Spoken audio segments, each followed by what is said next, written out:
Welcome to Conversations with Big Rich. This is an interview-style podcast. Those interviews are all involved in the off-road industry. Being involved, like all of my guests are, is a lifestyle, not just a job. I talk to competitive teams, racers, rock crawlers, business owners, employees, media, and private park owners, men and women who have found their way into this exciting and addictive lifestyle. We discuss their personal history, struggles, successes, and reboots. We dive into what drives them to stay active and off-road. We all hope to shed some light on how to find a path into this world we live and love and call off-road.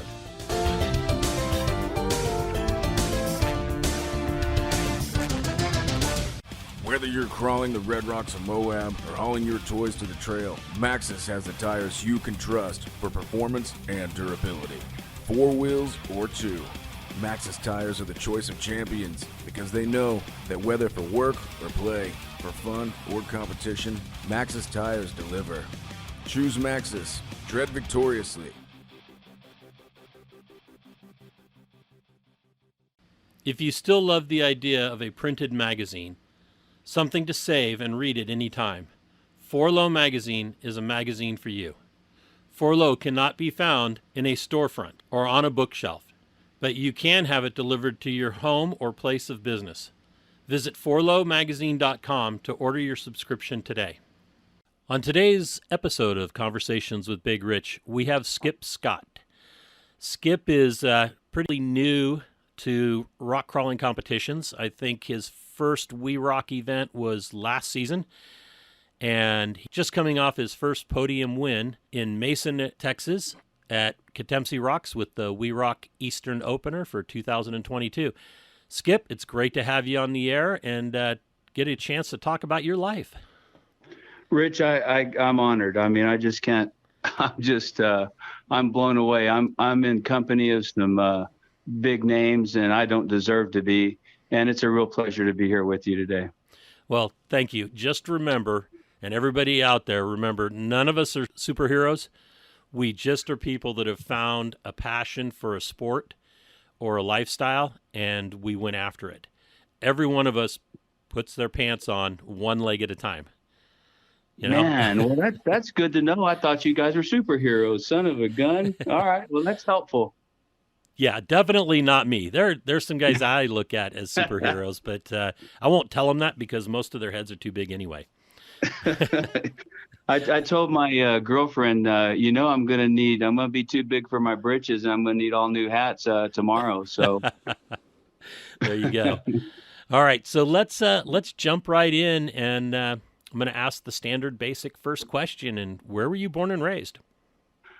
Rich, I was born. Well, let me say, I'm going to answer that question. Okay. But first, I want to thank you for doing these podcasts because they have accelerated my understanding and education of this sport that would have taken me lifetimes to do. So I want to thank you for that. You're welcome. Second, I was born in Oakland, California, and I was raised pretty much all over the southern part of the country. I lived in probably 25 cities growing up, and it was quite an experience. Lived in Colorado, Texas, California, Florida, and everywhere in between, and just about every damn city in those states. And I was an only child, so it was hard to make friends, obviously. I've learned how to do that, but it was quite an experience. My dad, as I realized decades later, he was a state trooper in Texas when I was about 4 years old. And cars used to come speeding down our residential street, and he would jump up off the couch in his shorts and his underwear, his T-shirt and underwear, and run out on the porch and yell, "You son of a you know what," and go jump in his cop car and chase after him. Well, I'm a 4-year-old kid. I'm just thinking, okay, that's what Dad does. I don't know anything. Well, then, so shortly after a few episodes of that, I find that he's not a policeman anymore, and we're moving from town to town throughout my whole childhood. And I think he was just, searching. My mom and dad were searching, and we didn't have anything. We didn't have hardly anything at all, and they were trying to find themselves. They were very young. Well, my mom had me when she was 17, and but they did everything that a parent should do, and that they loved me. So they did everything that they could do. So moving all over, it was in like a job search for your dad at that point then? Yeah, well, we would get into a town, he would get a job, and the next thing I'd know, he's like, let's get the hell out of this Burg. Okay. It was always a Burg, whatever the hell that meant. And, off he went to greener pastures. And, he was running from something that he was never going to find, running from it. He probably, and he finally did just stay in one place and figured it out after I was grown up. But yeah. I can relate to that, to be completely honest. Sure. My adult years, after college, I moved a lot. I had a lot of different careers before I got into off-road, and I don't think I was running from something. I was trying to run to something, but I didn't know what it was. Sure. So maybe that's a way to look at it. You know better than anybody else, or would know, except for maybe himself, your dad himself. But, that's one of the things that drives the Bedouin lifestyle, is what I call it, where we constantly are on the move and changing jobs and positions or within an industry or whatever. Is you're just looking for that right fit, someplace that you can call home or whatever. Well, that's a good way to put it. Someplace that you can call home. And, I probably found that about 15 years ago, finally, a place that I could call home. And, so I'm there, I'm at home now, and it feels good, to be at home. It feels good to know where home is. I always wondered where home was. So while you were growing up and moving around, where were, I call the informative years, at least for a male child like myself, most of the time I find that it's like between ages 8 or 10 to 16 is where, we're searching for our own identity. Did you, where was the place that most felt like home while you were jumping all around?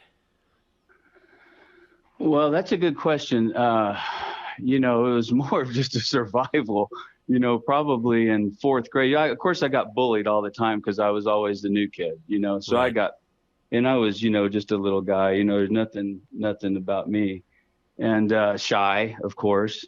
And I go in and everybody always knew everybody except for me. I was always the new guy. Well, one day, this kid that had been picking on me, he comes out. I'm waiting for my dad to pick me up outside in front of the school there. And I thought he was going to kill me, Rich. He hit me and knocked me to the ground. And I honestly, as I look back, I thought he was going to kill me. I'm in fourth grade. And the next thing I know, I've got him in a rear naked choke.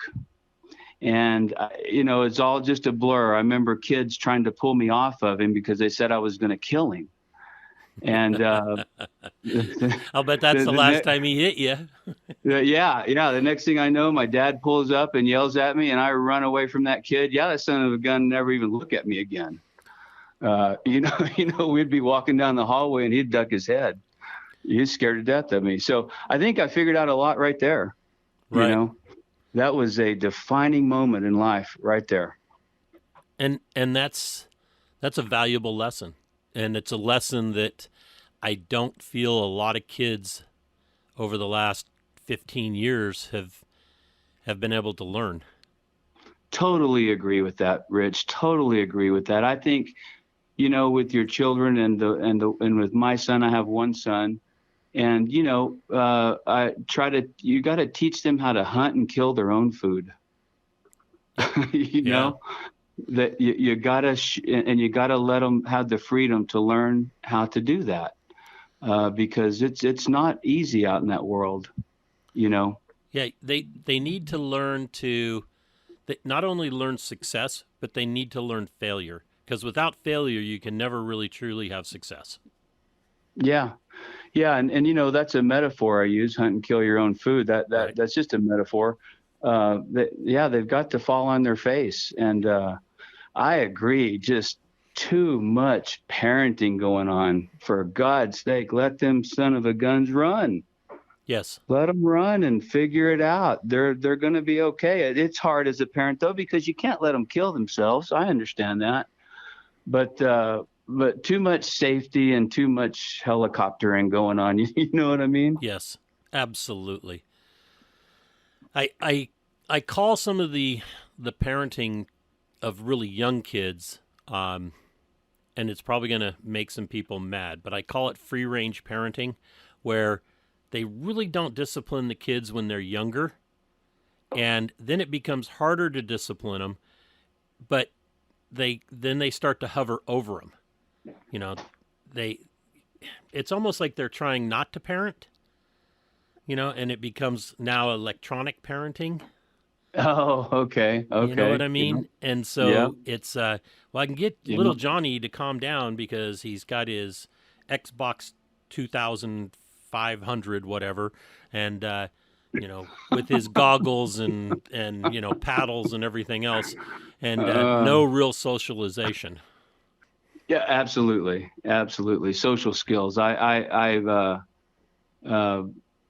suffered that when I owned my business for about 16 years, and social skills, they're very difficult to find in people. Let me just tell a little story about that. So we're here, and I'm in small manufacturing. We made mesquite lamps and copper lampshades, and you've probably seen them. They're in about 1,000 stores around the country. The business has been going on for about 43 years. And another gentleman, my spotter, Cole Bates, owns the business now. Okay. Well, so when I was running, and I had this old boy, and we were out chainsawing these logs together, and I'm trying to teach him and communicate to him, and he's just quiet. He's not talking back to me. I'm asking, what did you feel about that? What did you think about this? Do you understand this or that? And he won't communicate to me. He just doesn't have the words to spit out of his mouth, And I get frustrated. It's hard work. It's hot. We're sweating. I can't get him to communicate to me. He's a new guy. And so finally I kind of pick up the chainsaw, throw it in the back of the truck, get in the damn truck, I tell him, and we run into the shop area and go over to my general manager. His name was John, and I'm pretty lit up. And I'm like, John was working on the bandsaw, and I'm like, John, are we making lamps here? And he says, no, sir.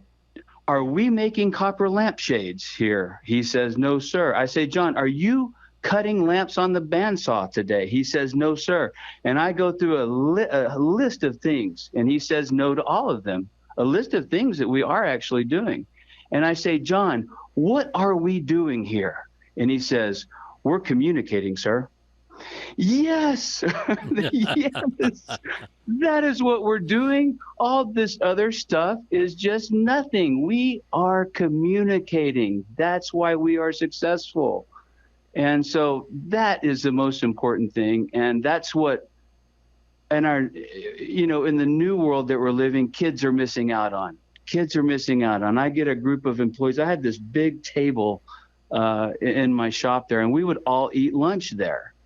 And then the smartphone came along, because this was a time when people could bond, and talk with one another at lunch. Right. And I required them to eat lunch there. And then the smartphones come along, Rich, and now everyone's got their head down into their damn phone. And it wasn't too long of that. And I eventually got out for many reasons, but I took the phones away from them for a while. I had everyone put them in a basket, and eventually, the world doesn't allow that anymore. You can't take somebody's phone away. You can't do it. No, and it needs to happen though. It's just like, I can remember when I was managing an automotive repair business, and the smokers would all go take smoke breaks 7 minutes at a time, because I timed it. And this would happen like 2 or 3 times an hour. And I was like, all right. I sat everybody down and I said, or in groups actually, so people could keep working. And I said, all right, who here are smokers? And they, half of them raised their hands. And I said, this is how this is going to happen. You get 2 15-minute breaks, one in the morning, one in the afternoon, and you get an hour lunch. You can smoke to your heart's desire during those breaks. But if I see you out 3 times in an hour out smoking cigarettes, you're going to get written up. 3 write-ups, you're fired. I'll find somebody that doesn't smoke. And everybody's like, well, why? And I said, productivity. These guys over here, look at the productivity numbers. I could tell how many alignments guys were doing, how many brake jobs they were doing, different work. And the smokers were, producing about 40% less than what the non-smokers were. And it's same thing, phones. It's very, very difficult. And now they don't. The phones have, even though they've allowed us to more access to more information quicker, I think it's dumbed down society. Yeah, it's the same thing we were talking about. It's very difficult to find people with social skills that can walk up, give you a firm handshake, look you in the eye, and tell you a little story, and get you involved in some conversation, and start bonding with you. We're social creatures. That is the success of any organization, is the social ability of those participants.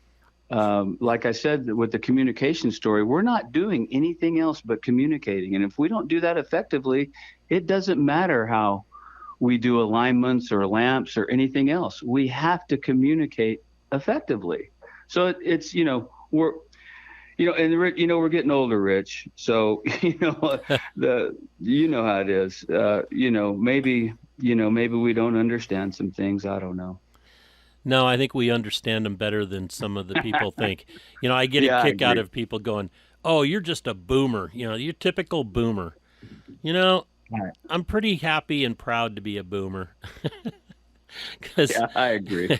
I there's things I don't understand about technology, but the one thing I do understand is people, and I think technology has its place, but it's become too invasive. I used to tell people, I had a crew when I was really efficient. I'd have a crew of about 5 or 6 people, really bonded together, really working well. And then a new guy would come along. I'd hire a new person, and I'd have to teach them everything, of course, how to deal with life. And I would say, look, I'm fixing to let you loose. Those group of 5 men in there, they're a pack of wolves. They're a pack of wolves. They're not going to care one damn thing about you. You go in there, you flip upside down, show them your belly, and submit.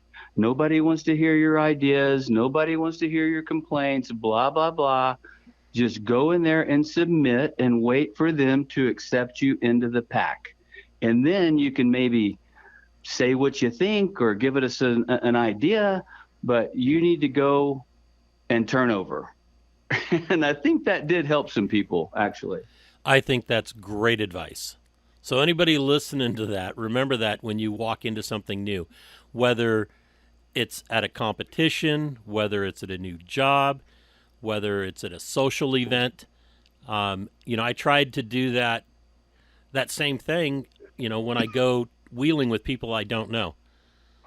I don't get out and tell everybody how to do things. I don't tell them, I won't spot them unless they ask. I don't push myself upon people I don't know, for the simple fact that, I want to be able to communicate with them.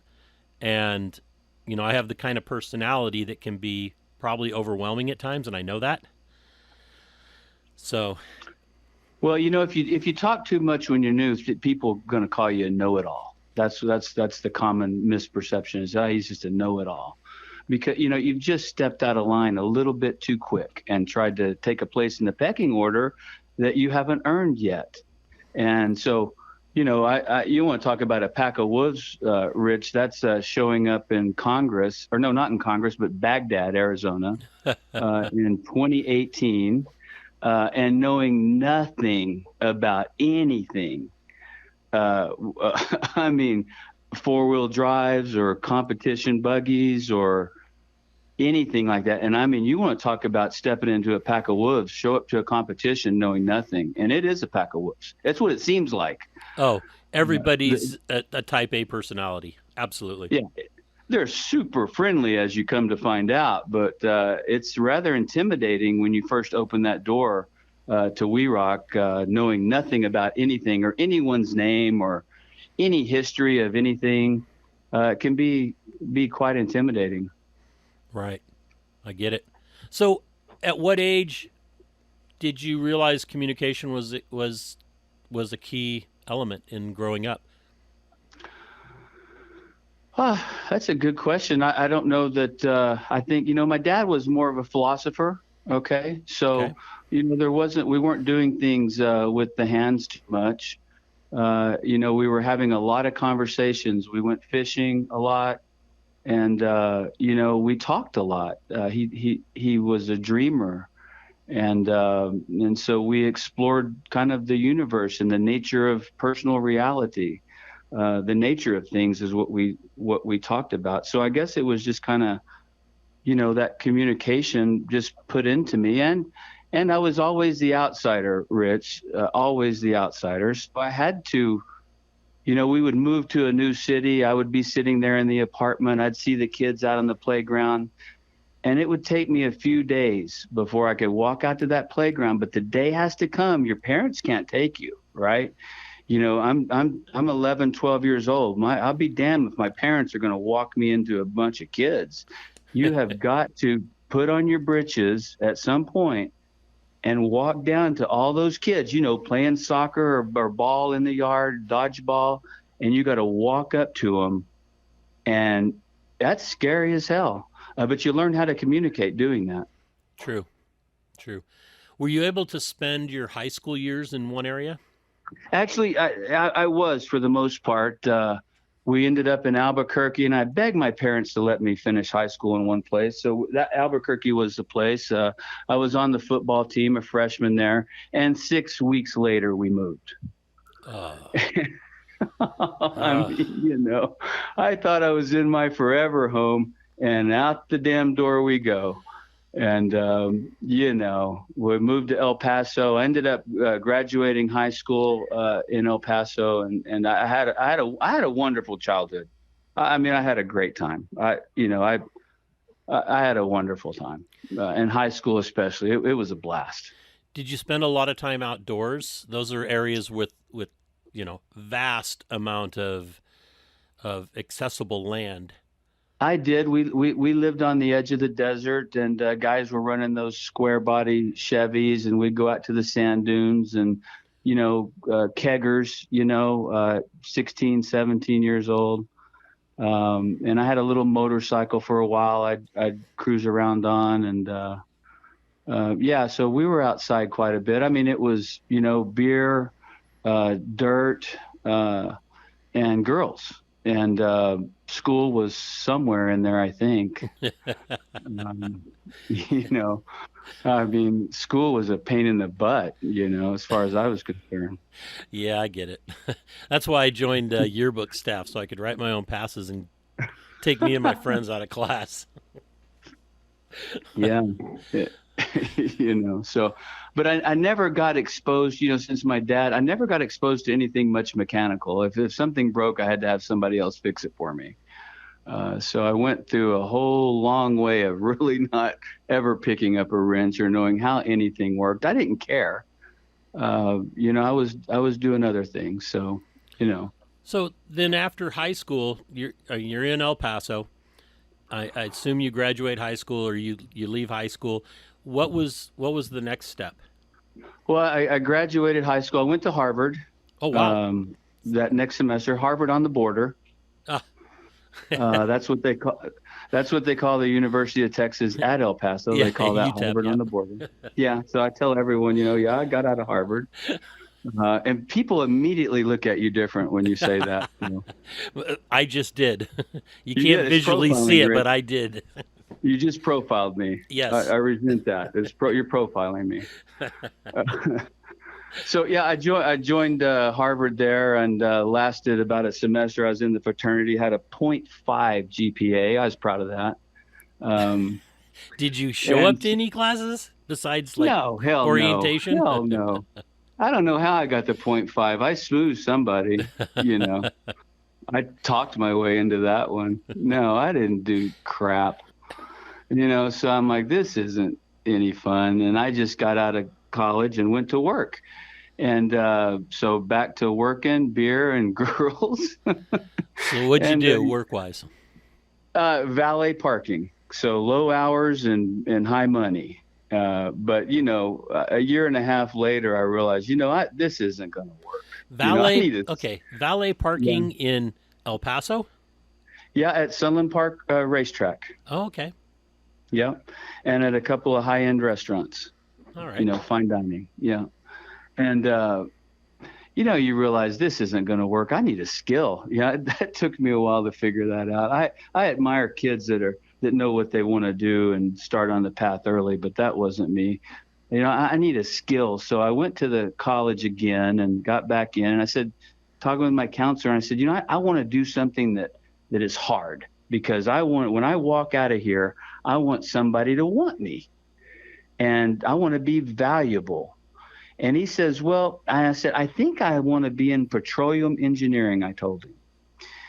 And he says, well, how are you in math? And I'm like, well, I'm not very good in math. And he says, well, that could be a problem. And he says, why don't you go over to the engineering building and just walk through the hallways and check it out? And so that night I'm over there, no classes are in, and I come into this big auditorium, and there are 5 billion numbers on this chalkboard. I mean, just choke full of numbers and symbols. And right there, I'm like, I'm not going to do this. So back Something to his not office. quite so hard. Yeah. I say, is there anything in the world that doesn't involve math? Because that's not me. I'm not doing that. And he says, well, business. And I was like, well, I want the hardest thing in business that a person can study. He says, accounting. I'm like, sign me up. And so I did really well, because, I learned what it was like to not have a skill, and I did fantastic. I mean, straight A's. Nice. And got through pretty quickly, and was going to be a CPA. And I was still working at the racetrack there, the horse racing, and the owner of the horse track came up to me and says, hey, I'm building a new horse and dog track in Kansas City. And he said, why don't you come up there with me and check it out? Wheels up at 7 a.m. And yeah, sure. Okay. I'm thinking valet parking, maybe. I don't know what it is. That's what I've been doing to get my way through college. And so he has his Mercedes pick me up with a driver, and we get out there to the airport, and his just nice ass Learjet, red carpet, drinks, service. I'd never experienced anything like that. And I didn't realize it at the time, Rich, but he was doing something called wining and dining. And I was getting wined and dined, and he knew how to do it. He put me on his Learjet. He gave me his Learjet to go back and forth to the racetrack, because I was still working down there, back up to the construction site in Kansas City. And he gave me that Learjet for about a month. Wow. You just tell him when you need to go. You get back and forth. I'll have a car there for you. Brand new Mercedes when I get off of it. Are you kidding me, Rich? Yeah, I'm going to accept that job. Yeah. I think you communicated something very good to him, whether you knew it or not. Oh, boy. So, well, that was all cool. But then when the party was over, I was in mid-level management and just working my ass off. There was no Learjet or Mercedes. And then I learned what getting wined and dined meant. And I've been suspicious of that ever since. So he trolled you until he caught you. Did. Yep. He did, Rich. He did a great job at, creating an organization. If you have resources like that, I mean, imagine if you had access to those kind of resources and out, wanting competitors to come to your event. Can you imagine if you could send a Learjet for them and blah, blah, blah? Yeah, I had plans to do things like that, but I never won the lottery. And I do play occasionally. Oh my goodness, I know. So yeah, I don't know where we were, but I spent 22 years in that industry and Wow. worked in Phoenix at the racetrack. In director of operations was the title, just facilities management. It was a great time. Just loved the career until I didn't, and it was just it was a wonderful time. But it was corporate America, and I turned 40 years old at that time and thought, I had not been liking things. You're just kind of handcuffed, I'm an entrepreneur at heart. And I wanted to express myself, all my skills, my marketing skills, my personal relationship skills, my policy skills. I had all kinds of skills that I wasn't allowed to develop because I'm in a large organization and I've got to do just my little part of the work, Right. And getting to the top was difficult. There's a tiny little hole to get to the top. There's all these people that want to get to the CEO position. And, it wasn't going to happen, I don't think. It wasn't. People were kind of coming up over the top of me at times and getting past me. And I realized, I'm just going to be stuck here forever. And I had a midlife crisis for sure. So I think that's common with a lot of people. I know it was with me. I talked about managing automotive repair facilities, and I got to that same thing. Of course, it was only 5 years in that industry, but everything I did up until the rock crawling days, nothing lasted more than 5 years because I got restless Mm-hmm. and Yeah. just moved on and tried something new. So I get it. Well, in the corporate world, especially in mid-management, what you want to do is, I had about 150 employees Right. and about 8 or 9 managers under me. And the idea is to delegate everything. Of course, you have to, right? So it's a large group. And well, I had gotten pretty good at that and delegated everything, and I did nothing. I came in and got my check and looked busy. And that was cool. That was neat that I created that reality for myself. It was free money for a while, and then you realize, well, this is boring as hell. This Right. is no way to live. Yeah, the money's coming free. You're not doing anything for it, but this is no way to live. I need some challenge.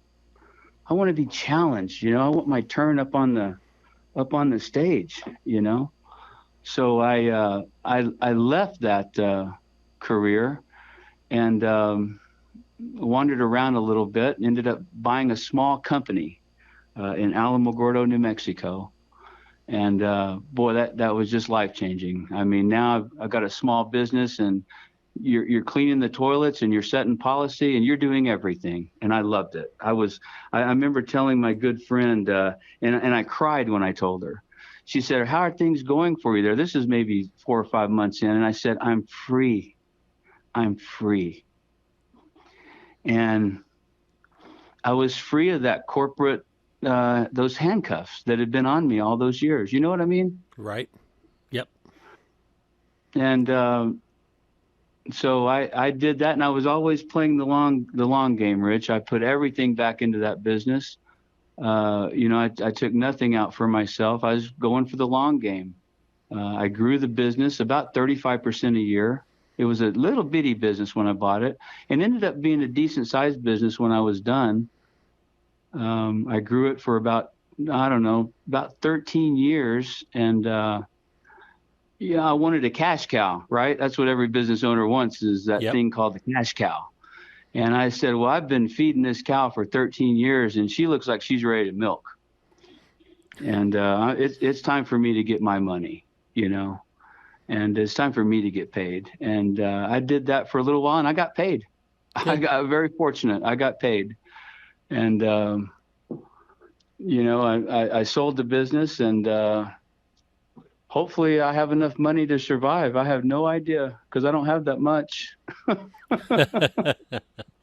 If you figured out that you have what your needs and wants are, and that's on your balance sheet, and you work away from that to make that level, and as an accountant and that management skills that you've gotten, I'm sure you have it pretty much dialed in, and it's can be very liberating. I don't know if that's the position you feel you're in or not, but that's how I feel. Well, Rich, I mean, come on. I mean, that was just like you describe it. I would say that was me until I met you. Uh Uh, oh. until I met competition rock crawling, Ah. and that just blew that damn shit out of the water. Let me tell you. We're operating on a whole different level now, Rich. Yeah, that's true. You, you've destroyed many people. Their retirements. Trust me. Well, I like to Trust me. think that I provided the opportunity to live life. Oh, you have. You definitely. You get a lot in return for it. You do. You get a lot of. You pay back people stuff that you can't buy. Right. Like their own adrenaline back. Yeah. No, you can't just go buy adrenaline. No. You provide stuff that nobody sells, and no amount of money can pay for it. So. That's why we come see you.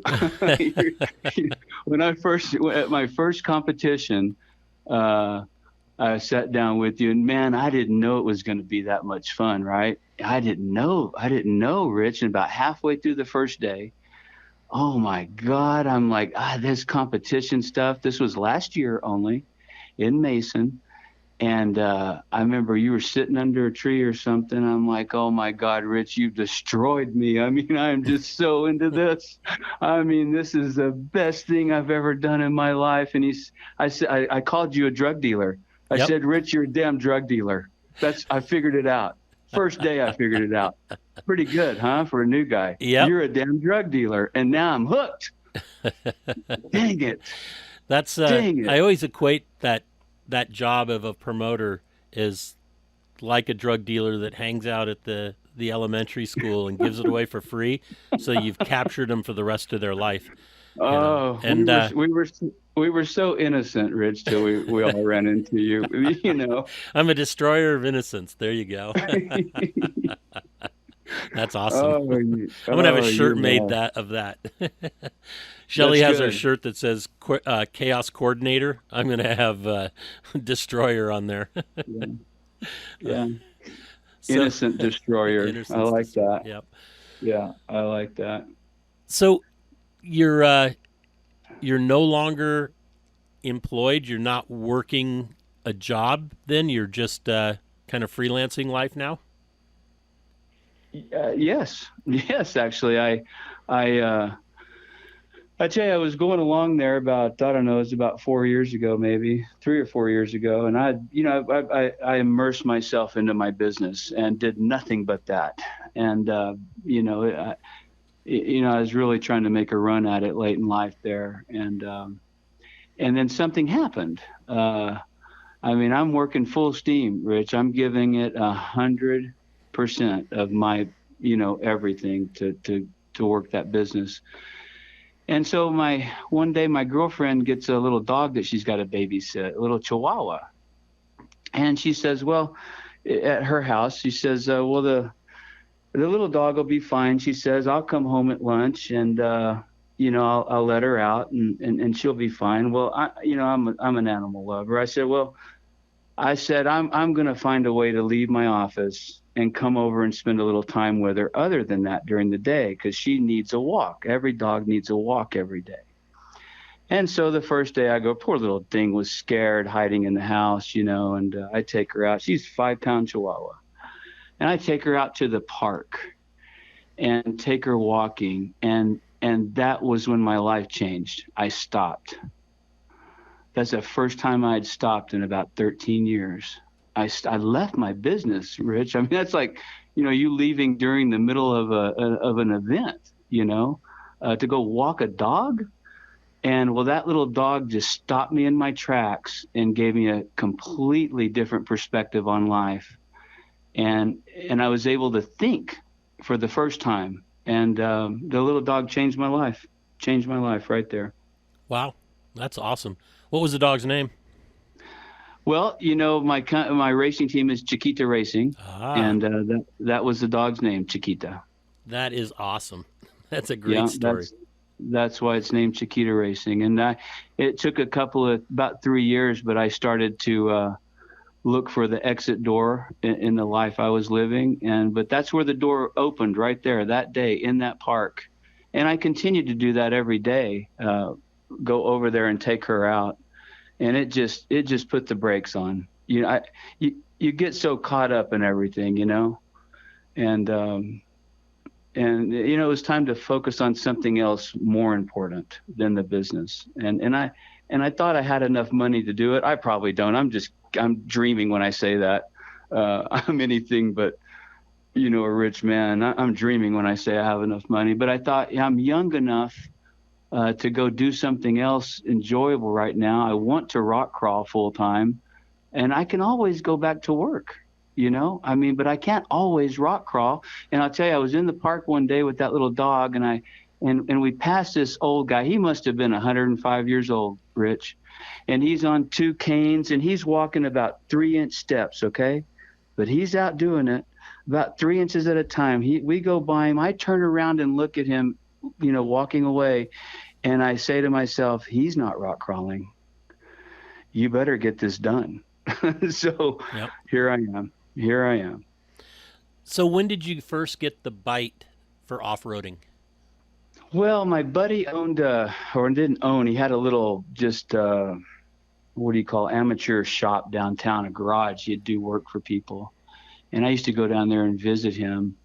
And I loved the camaraderie of those guys. They were having fun working on those cars, and they were struggling, and it was exciting to me. They'd get a bunch of guys up underneath there to lift an engine down, and everybody was dirty and greasy. And then I wanted to be a part of that.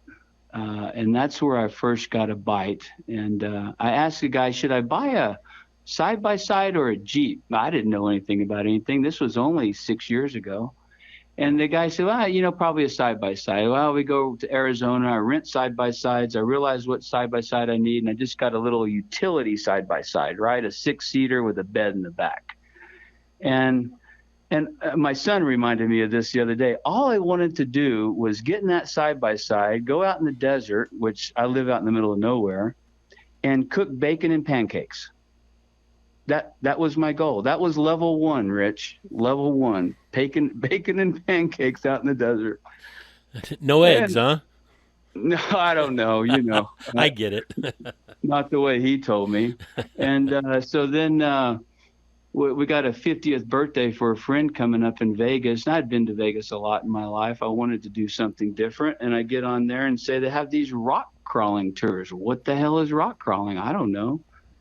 And but I look at the pictures. I'm like, that looks cool. I tell him we could be in like a Jeep and everything. And we go out on this rock crawling tour in Vegas. And we're going over rocks, I'm not kidding you, that are 4 to 6 inches big. I mean, it's unbelievable. It's unbelievable. I know you've heard this story. It's unbelievable.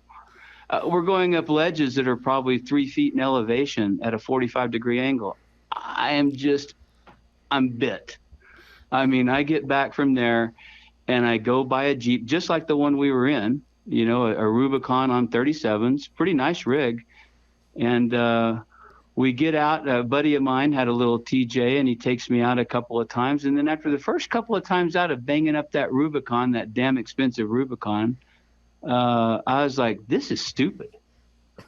Why are we just out here crawling over these stupid ass rocks? This makes no sense. And then I saw people would break their stuff, and like, why would you come out here and break your perfectly good stuff? This is just ridiculous. And so I left it.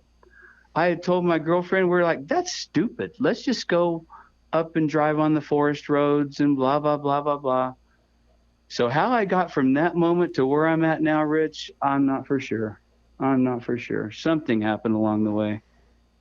Um, I I don't know. think there's more camaraderie with breaking stuff than there is with just scenic wheeling. That's the whole game right there. The solving the puzzle is what keeps us in it. Yep. You know, you get out there, and that's what I learned. Eventually, I think that's what probably got me going, is that there's a puzzle out here, Skip, and it's an infinite puzzle. You'll never figure it out in your lifetime, all of it. You'll never master any of this stuff. And that was the hook eventually. Like, I just started just going crazy over it, you know. I mean, just crazy over it. I eventually, you know, I tried to meet everyone and everyone. I went out and joined all the groups, did as much running as I could, learning as much as I could. Saw a guy, was following a guy one time at Chili Challenge, and I see this big axle under this big pumpkin under his Jeep, and I asked him, why is that so big like that? And he says, well, those are tons. And I said, what's a ton? I've heard of that before. He explains it. And I'm like, well, that's what I need. So I went and got a TJ on tons, you know, and that's when the fixing and mechanicking really started to come into play. And I started to learn a little bit of stuff, you know, and I still don't know how I made the leap up to the JHF moon buggy, but somehow I did. Like I said, what happened was somebody had mentioned to me, you know, if you ever get the chance to see those guys competing up in Farmington or wherever, you should go. They do amazing stuff. And 2 days before the event in Baghdad, I decided, you know what, I'm going to fly over to Arizona and go up to that Baghdad event and see what the hell these guys are doing. Because I'd looked at videos and it just seemed stupid. What, going through cones and these weird looking cars, and it just seemed stupid it seemed absolutely ridiculous to me, and I wasn't interested in it at all, but I wanted to go see what it was about, and I knew I had to do it face to face. And I'm getting to another defining moment. So we get there, my son, his family, we're there, and you know, everyone was real friendly to us. We feel like a fish out of water, Rich, you know, like a fish out of water, man. And we go in, we're watching the event and everything, trying to figure out what's going on. We don't know what anybody's doing. They're just, you know, all over. And I'm standing next to Jeff McKinley's car, Ironman number 34. Yep. And I keep looking at it. And I see Cody Wagner drive by in his little car, get an interview from somebody. And I'm looking at that strange looking machine. And my son says, you know, you ought to go over and talk to that guy. And I'm like, I will. I was scared, you know. And I went over, and it was Mitchell, Jeff's spotter. And he spent about 45 minutes with me, Rich, telling me what the hell that car was. And that was it. I mean, he changed my life. And I wrote Jeff a letter just not that long ago telling him that story. If that guy would have shrugged me off, Rich, I wouldn't be where I'm at today. But he dropped, you know how busy it is at these competitions? He dropped everything he was doing, knew I was a new guy, and just spent all that time with me explaining stupid ass questions, you know, what motor's in it? What are those axles? Blah, blah, blah, you know. If he wouldn't have done that, Rich, we wouldn't be talking right now, you know. That's awesome. Great guy. Came back, and 2 days later told my buddy what I had seen. He says, oh, yeah, that's Jesse Haynes. Well, who the hell is Jesse Haynes? I don't know. Well, he has these chassis, and that's what they're doing. And we bought one 2 days later, bought a chassis. 2 days later, Jesse posted one up. We're sitting there at work, and he says, hey, Jesse just posted up one of these chassis. I think it's chassis number 4. And I said, hell, let's get it. And just like that, boom, we email or, you know, text him, says, we'll take it. And off we went. Boy, oh boy. down the rabbit hole. Yeah, thank you. Coming back out of Baghdad, I was sitting in the back of the car. My son was driving, and I just kept saying, my life has changed. My life has changed. They're looking at me kind of funny, like, what do you mean? They didn't understand what I had experienced. And what I wanted to experience at that point was the ultimate in rock crawling. And that's what Mitchell had told me. This is the ultimate machine, rock crawling machine. There is nothing above this. This is the ultimate that the world has to offer, and I wanted some of it. It's true. So, boy, oh boy, Rich. And about $5 million later, here I am. Well, and that's great because, you can always sell it and recoup all your money back. Yeah. Oh, yeah. Oh, yeah, sure. Yeah, sure. Yeah. Maybe the interest it would have made in the bank, you might get back. No kidding. But like we say, I had traded my money for time before that. I said, I'm going to give up the money and I'm going to get the time. And that's what I'm doing. I'm spending my time is what I'm doing. And I'm living life to the absolute fullest, a large part, thanks to you and your organization. And where do you see yourself in 5 years? Okay, well, here's how it works. I've learned. Okay, every time you achieve something in this game, you achieve something, whatever it is, whatever level it is, you achieve it. And then about shortly after you achieve it, you look up and you realize there's another level and another door. You can't really see that from the level you're on until you get up to that level. And then you're like, okay, well, there's another level. Well, I want to experience that. And then so you work and you work and one day you realize I've achieved this level that I wanted to do. And then you realize, oh, well, there's another level there. And so honestly, Rich, I don't know where the levels end.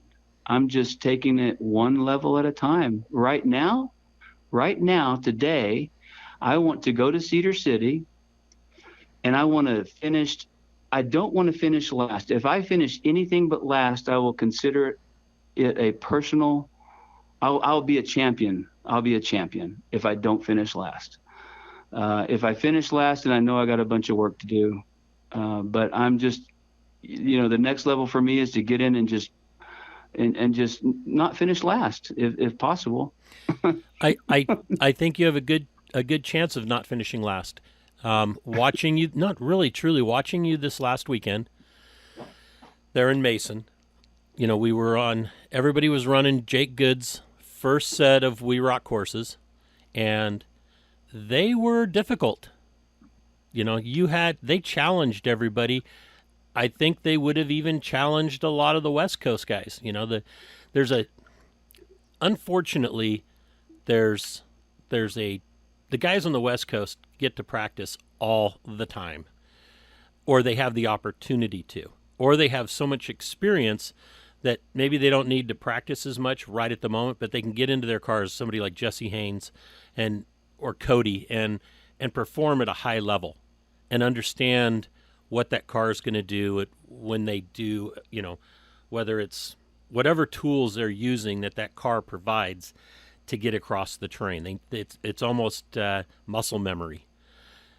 And I don't think that our East Coast competitors or Central competitors have had that time competing to challenge those guys. And I think that they got challenged. Y'all got challenged pretty good this last weekend, and I think that's a good step to being able to get to that next level. So I think you have a really good shot going into Cedar City. I appreciate that. I realized this going into Mason last weekend that, and looking forward to Cedar City, that I have a bit of an advantage that I didn't have last year, and that's that we have a new course designer, and it's going to help level the playing field, I'm hoping. Because the courses were different from what everybody told. Well, they were different because I did the competition the year before. They were way different. Yes. The whole experience was different. And so that's an advantage to me because they haven't run with this course designer yet. And I have only run once with him. So I got a little taste of Jake. So it's a bit, just a hair of an advantage to level that playing field. That they're not running on the same course designer they, have had for years and years. It helps me because it's going to be new to them too. And I think not only is it going to help the new guys, or the newer guys like yourself. We you were talking about getting hooked and having that conversation, that we had, oh, you're a drug dealer thing. That I had that conversation with at least 4, maybe 5 guys this week, brand new Oh, guys wow. that were Wow. their first event or maybe their second event. Maybe they'd been to one before but watched and it was their first event this time. And I got the same response this weekend. So Jake did a really good job of hooking them. Even though some of those guys maybe didn't finish a course at all or only finished one course out of the 8 that they ran, it was still, they were hooked. They know that that's a challenge. They want to overcome that challenge, and I think that's going to be good. And I think the sport for the future is in really good hands. I couldn't agree with you more. Jake is just, I mean, he's anointed by angels to take over for you. There couldn't be a better person on earth. I mean, there couldn't. After spending the first competition with him, I mean, he just slid right in. I mean, he's fantastic. I mean, he's fantastic for us. Right, and I think he's going to be great for the sport, and I know he's great for We Rock. Shelly and I were talking about that we did good picking the person that's going to pick up the reins and lead the wagon train forward. So it's cool. It's an absolute perfect fit, and he kicked our ass with those courses. And I see, you were talking a little bit about this earlier, about the competition level and whatnot. And, I mean, let's face it, we're in big, giant boulders, and I have the only portal car, Rich. And I don't care what anybody thinks, it's a distinct advantage. There was stuff that I was that nothing stops that car except me, the driver. Nothing stops that car. It's unbelievable what that car does compared to a lower axle, and it kicked my butt. I mean, boy, it's exciting. I had finished the A2 with about a 10,000th of a second. We figured out. No kidding. Before I timed out. Well, I went into A3, and of course this was the second day, and Cole and I had decided we have to finish. No matter what, we cannot DNF. And I hit that A3 like a rock bouncer, and we're down to the last gate. Cole says, settle down. We got 4 minutes. I couldn't stop, Rich. I couldn't change modes. I just rock bounced the hell out of that son of a bitch out of there. Finished with like 3.5 minutes of. I couldn't turn myself off. It's like a motor that the kill switch is broken. I couldn't turn myself off. I was in that mode, and so that was a new experience.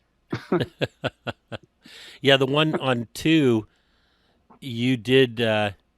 Everybody looked like they heard the countdown, and I could see the judge looking at the stopwatch and watching your front tires, and she turned away from the stopwatch, watched your tires, hit the button, and those things, when they go to 0, start to beep.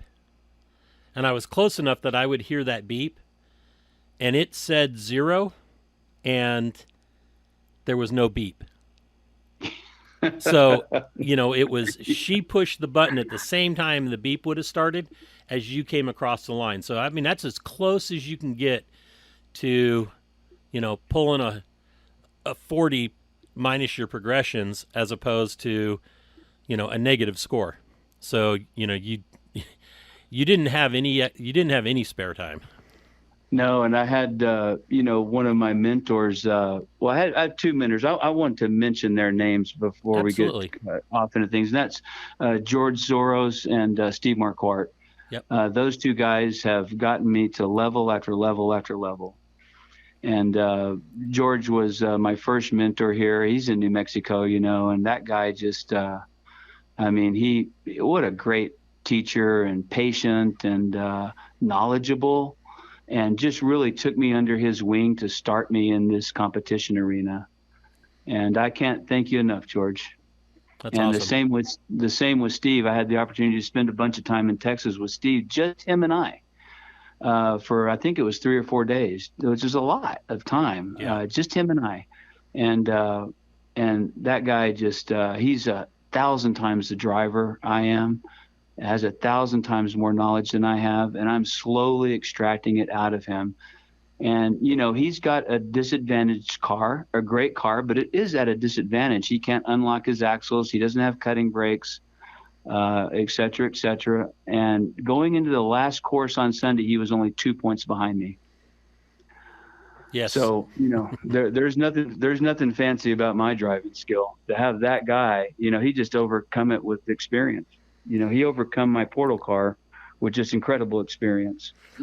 One of the things that cracks me up about Steve is he'll walk the courses and he'll go, "Oh my God, I'll never finish this. I don't know why they put a course in like this," and then he finishes it. The whole day before, he's like, "I'm not running unlimited. It's just a waste of money. I'm not doing that. There's no way I can compete with you in there. I don't have the car." And yeah, okay, we're on the last course and the last day, and he's 2 points behind me. Give me a break. and you're driving one of the, a premier chassis and designed car, and he's in this transaxle buggy that he's driven, that he knows really, really well. And and if he hadn't have pointed out and drove out the start-finish gates instead of cutting soon enough to make the turn into gate 5, it might have been a different story. Oh, he had many opportunities to beat me. I had many opportunities to beat myself. Right. So it's just the luck of the draw, really, just the way it comes down. Yep. I was thinking, I'm losing my thought. I was going to say something else about Steve and his car. It's like playing. For me, it's like Steve is so much more experienced and skilled and smarter than I am. But I've got the car, okay, which kind of levels the playing field. And I tell people it's kind of like I'm going to go play tennis with John McEnroe, for you old guys out there. I'm going to go play tennis with John McEnroe, and I'm going to be competitive against him. Now, the only difference is I'm going to be using his racket, and he's going to be using the palm of his hand. And that's what it's like competing with Steve in his car. Right. And but we're working on getting him a car. I can't go into all those details, but he's going to get a great car, I think, coming up fairly soon. Oh. And I'm not going to go into the details. No. But I've been working with him, and we're talking with other people and this and that, and they know who they are out there. We're going to get him a good car, and I'm really looking forward to that, because beating him in his car does not impress me. I'm not, I'm not satisfied at all. I get it. I get that. Well, that'll be an interesting change, because I do believe that Steve, he'll have to learn to drive a car with those kind of tools, which he's not used to. So there's a whole bunch of muscle memory he'll have to learn. But that'll be interesting, because he keeps calm, and that's one of the things that guys need to understand is, if you screw up on one obstacle, you can't let it destroy the rest of your day. The Mexican teams, Max and Luis, they broke an axle the first day, and I told Luis, you got a spare? And he goes, "Yeah, I got a spare, but I don't think it's the right one." I said, "We'll find out." And there was 3 or 4 of us. I said, "You won't know until you tear it apart." Well, finally, that night they tore it apart, and sure enough, it was the right one. Well, they could have knocked that out and had a car. Maybe they'd, had to take breakdown time, but, they would have been able to, continue and at least not just take 40s. And, it's just one of those things that, you got to push forward and not let things get you down.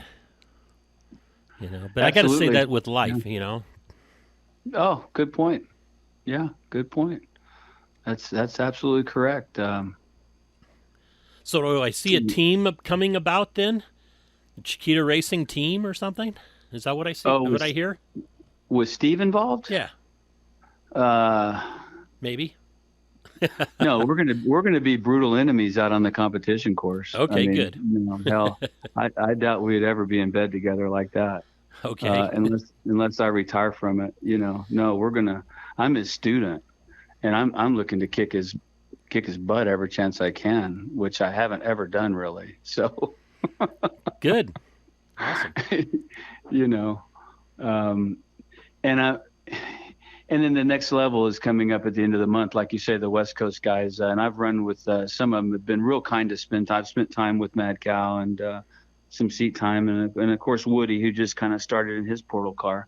But I haven't run with too many JHF buggies, and so that's the next level for me, is just to get time with other JHF moon buggies or portal cars. They don't have to be JHF, Right. or portal cars. The portal is a game changer. From where I'm a new guy, I know. Don't anybody get upset, but the portal, from where I see, I have one. It's a game changer. I think in Mason this week, it was for sure. Yes. Because of the boulders and everything moving around and being able to get up on top. I mean, you saw Cam, he was just trying to drag his belly everywhere and just getting hung up. Yeah. Depends on the terrain. Absolutely. Yeah. Yes. Good point. Cedar is much more stable. The breakover, there's some breakovers that it might help on, an angled breakover or something like that. But, there's way to drive drag axle cars without the, or a non-high-heeled portal car. Good point. Yeah, that's a good point. I had the advantage in the terrain that we were in. Yeah, I do want to make sure and be clear about that for anybody that doesn't have that. I'm certainly not dissing any car. I hope people don't take it the wrong way. No, and I try to tell people, you don't have to have portals to be competitive. Does it help? Yes. But is it a game changer? It can be. But if you know your car and you know what lines you can take and how to approach the course with the terrain given, you can do it without portals.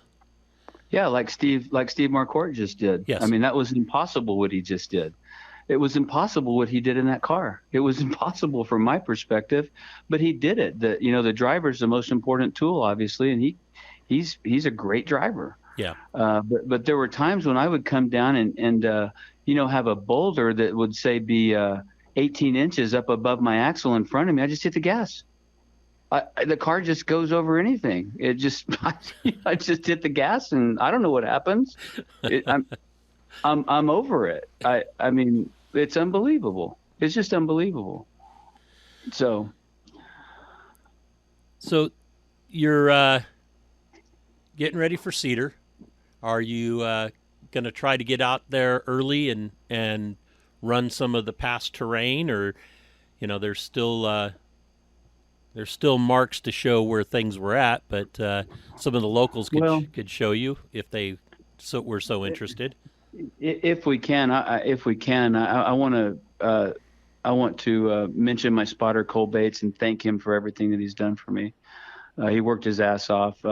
He's got the business and kids and a family, and it's hard for him to get away. So if we can, we'll get there and do a little bit of pre-running. I'm comfortable with that kind of terrain as opposed to Farmington. Right. And so I'm not nervous about the terrain. I tell you a story about being nervous and being afraid. I've been listening.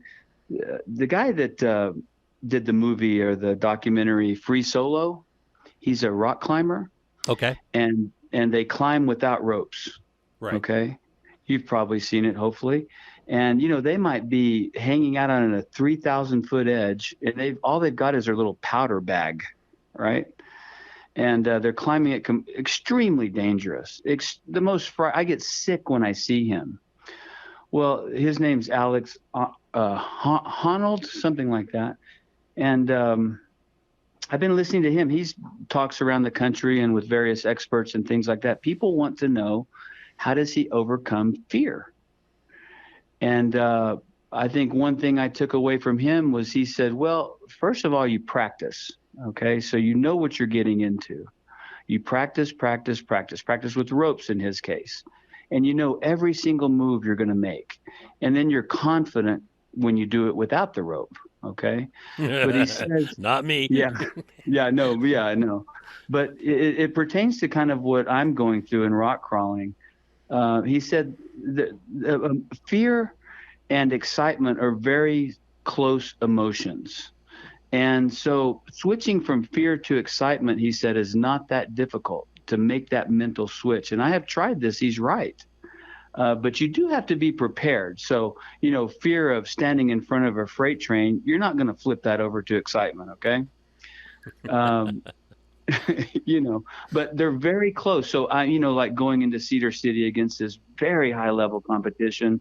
Yeah, I'm scared, but if I just flip that a little bit, I am so excited to see and be close to these guys and learn from them.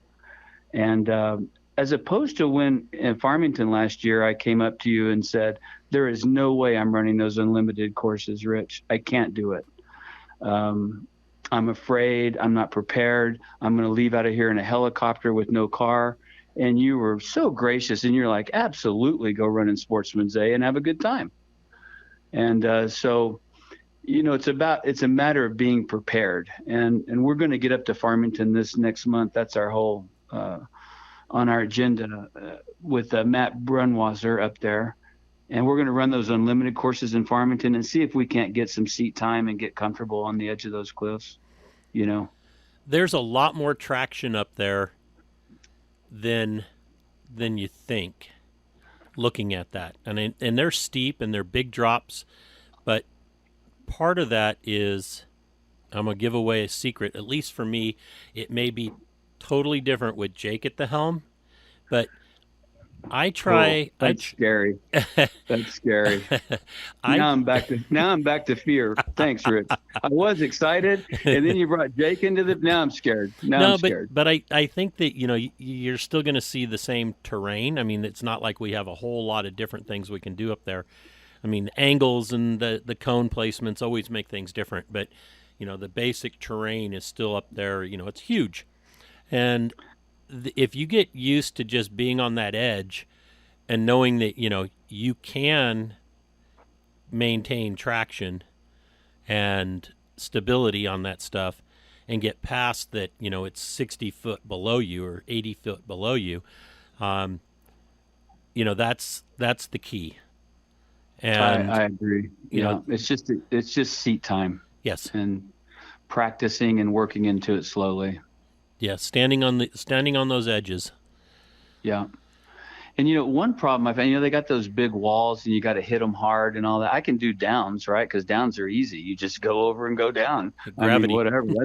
That does not take I don't think a lot of experience. It may be experience to not crash, but experience as far as making the drop. Well, that's easy. Anybody can do that. But yeah. I found when I light that car up, and on a big climb, and I haven't done it a lot, that all the information coming into my brain just goes to like a blur. I lose my hearing, I lose my vision, I lose my thoughts. It's too much information coming into my old brain. It just can't process it. So, oh boy, we'll see what happens. Practice. Yep. Yeah, I guess so. Oh my goodness. I'm nervous even thinking about that right now. Well, you have the rest of the season to get over that. Yes, true. Yeah, Cedar and Rangeley are not as big. Neither is nothing's as big as Farmington. I mean, that stuff is just, it's vertical. Yeah, that's what I've heard. A lot of people don't go. I've talked to a lot of people in the East and this and that and other people, and they say, I won't do Farmington. Not going to happen. Wow. So that's crazy because that's such an iconic place. And we've never hurt anybody there. I take that back. Uriel. I take that back. Well, Uriel went off up in his Pro Mod car, which is massive. I mean, it's a rebuilt Toyota, and it's not, a true Pro Mod. It's built from a truck frame. And he went off a bonus that truly was only designed for the Unlimiteds to take. And I told guys, I said, you don't have to take every bonus out there. I mean, everybody goes, yeah, but you put the cones on it. Well, he had the lead. He thought if he got that bonus, he could keep the lead, and he went off of that without being able to get set up properly and pinned the front bumper on a little ridge there and wasn't able to get the car to continue down the hill except upside down. And when it hit hard. And had he not taken that bonus, he probably would have won the event anyway. Wow. But he wanted to push and make sure that he could. And, he rung his bell pretty good on that. And, but that's the only one that I can remember getting a bell ringer, except for maybe Charlie Vaca. And again, it was probably on something that he shouldn't have gone for. So there's always that better part of valor is, do I really need that bonus, or is somebody else going to screw up on it? Yeah. And I learned something something new this last weekend that I didn't know, and that's that drivers want to do more than they should, and spotters are the reasonable ones. Yes. And I saw that across the board in many instances. I didn't know this. I didn't know that, because I'm always fighting with my spotter, like, no, let's do the bonus, let's do this, let's go for that, blah, blah. And he's always, you shouldn't do that. It's too, we should just blah, blah, blah, blah, blah. And I find that many spotter and drivers have that dynamic with each other. So I'm going to work on that, giving my spotter a little bit more leeway. And I told him the second day, because I screwed us the first day. And I said, Cole, I tell you what, we're going into the second day. If we have a disagreement on strategy, you're going to make the call. It's your call 100%. I'll do what you tell me to do. And, we won. So I guess that says something for that. Wow, that's interesting, because typically the spotter is the one, if you win, it was the driver. And if you lose, it's always the spotter's fault. That's what I've learned. But it's, it's not necessarily the truth. It's just what is portrayed. Yes. And I talked to a lot of spotters and drivers at the event, of course, and I kind of got the same story from them that, the spotters were wanting more say-so because they were making better calls than the drivers overall. The drivers just would not listen to them. And I heard this is kind of pervasive in the sport, that dynamic, So we tried to just interrupt that dynamic. And I said, you're making the call. If it's a disagreement between us, it's yours. And it seemed to work. Maybe we'll do that going forward too. Yeah, I saw a couple of spotters that were just almost willing to walk away on course because the driver wouldn't listen. Yeah, it's hard.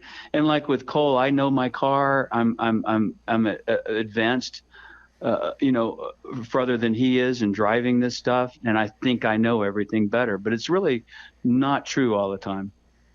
Yeah. Cool. So, any last thoughts? Yes, I do. Okay. I do. Thank you. I've got a question for you. Uh-oh. Yeah. Go ahead. And maybe people have asked it. What do you think this whole thing is going to look like? It's been 20 years for you. What do you think it's going to look like in the next 20 years? The sport? Yeah. What's going to happen with all this stuff? I think right now, if you'd asked me this the end of last year before Jake committed, I would have said, good luck. I think now the sport is in good hands. Instead of good luck, see what the future holds with somebody else trying to start from new. The being able to take something that's already built and just massage it to fit maybe some new ideas or some new concepts is a lot easier than starting from scratch with any business. Or most businesses. Maybe in tech, that would probably be the only thing that I could think of that might not be the case, because so much tech is brand new. But I think that for the next 20 years that the sport's going to be in really good hands. I think that that you're going to see vehicles mirror what is being done by manufacturers, meaning power plant wise. I think you're going to see more electric vehicles coming out. Will they have portal axles? Probably. Will they have all the tools that the cars nowadays have? Yes, but I think you're going to start seeing, some innovation in drivetrain, or at least power plant. I really hope that we can find more areas to use. I know Jake is able to, they cut all that new course area up or out, that I couldn't have done. I could not have done that by myself, or even with just one person helping. But them getting out there and cutting all that new course area really helped to define the start of his course designing career. Being able to get fresh area, look at things at a different angle, but yet still come up with the same kind of results, which is, a competitive competition, was fantastic. And so I think that I think the sport's in really good hands, and I think that we made the right decision going after the right person to take over. Okay, very interesting. That's all very good to know. And I agree with that about Jake. I'm looking forward to his brand, coming forward. Yep. I think he's going to enhance it. I mean, like you say, it's easier to take something and enhance it than start from nothing. So a lot of that credit goes to you, obviously, as well. And another thing I wanted to mention was, I got on this I don't deserve to be on this podcast, Rich. Oh, yes, you do. We talked. Okay, thank you. We talked about it, and we you had mentioned the word current history. Which, well, okay, all right. There's your in current history. I got it. But more so, when I had reached out to you, I'm the new guy, and I wanted to share a story, my story, which we have, of being the new guy. When I ran my business, I didn't want to know what the 15-year-old or the 15-year customer thought of me. He's been my customer for 15 years. I want to know what the guy that just walked in the door 5 seconds, exactly right now, what does he see? In that first 5 seconds is going to determine everything. And what is going through his mind? That's the information that I want to advance my company with. And so that's kind of what I wanted to offer to everyone listening out there. And I hope there's people. Well, I know there is. Christian over in Las Cruces, I'm talking to you right now. I got Christian, Rich. I got him on the hook, and I'm reeling him in. Okay. And he's coming in. He's not fighting too hard, a little bit. He's not fighting too hard, but we're going to get Christian in as a competitor. And I want to let everyone else know out there that if I can do this, you can do this. I came into this with zero knowledge. I don't have a lot of mechanical ability, but everyone will help you. This sport and this group of people, like we were talking about earlier, what it's all about is helping one another stand up. And so you're not on your own. You come in, and once the pack recognizes you, they're going to do everything they can to make sure you have an experience. And I mean everything, even give you money at times. I have given people money, Rich, because I want to see them with us. It's a tight family. And then that new person coming in is the most important person. Listen to this, new person out there. When you walk up to an event, a spectator or a competitor, know this. You, to us, those that are in it, you are the most important person in our lives, because you are the future, and we need you, and we want you, and we'll do everything we can to get you going. This is a very welcoming group of guys. When the helmets go on, maybe different story, because that's that. But otherwise, you're not going to find a better group to belong to. And someone will take you under their wing, and they're going to get you where you need to go. And so come out and join us. Christian, hello, Christian. Come on over, because like everyone says, it will be the best wheeling you've ever done. Period. End of story. I can attest to that. It's not even a close call. I agree. So, okay. I agree 100% with everything you just said. I'm dying to meet Christian now. Yeah, Christian. Oh, he's good. Oh, his ears right now are popped up. Oh my goodness, because he listens to your podcast. He's interested in the history and the knowledge, and he's interested in all these things. And that's the type of person that ends up with us. the type of person that is curious, right? Just curious. So all you curious people that are sitting out there on the sidelines, you are the most important person to us. Please come up, ask me a question, shake my hand, get in my car, do whatever, because we need you. We need you. That's awesome. I think that Cody Wagoner has done a great job in letting people drive his car, and to get to build interest with other people. Maybe it might take the next 2 or 3, 4 years till we see some of those guys, but I think that he's done a wonderful job at that. Luckily we have some dads out there like Wyatt Brown that with his son Landon, who's been competing for a few years now, and Gunner that's going to start competing next year. It's I think our sport is in good hands with not only those young kids, but also with people like yourself who have found the passion for off-road competitive rock crawling and what it means to them. I agree, and I want to make sure that I emphasize one other little side note to this is that I don't know how to build a car, Rich. I don't know all this stuff. I probably couldn't fix my engine. It needs a computer. I don't understand all that crap. I don't care about it either. I can fix a lot of stuff when it's broke, but there are so many people that will help me and have helped me, and they keep me going. And so you don't have to have all this. You don't have to have all that to have a good time. Maybe I cannot imagine what it would be like to be Jesse Haynes and show up to that first competition in that portal car, and what that must feel like to have invented and created that yourself, or any builder for that matter that made progression. That must be an unreal feeling. And I will never experience that, but I'm telling the new guys out there, you don't need to experience that to have the time of your life. These other builders and competitors need you to buy their products. Okay? Yep. They need you to buy their products. They're for sale. They want you to. That's how they're feeding their family.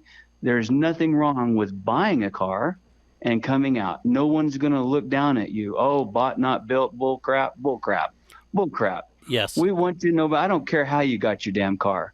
You're at the party, and you are welcome to be at the party. Truth. That is the truth.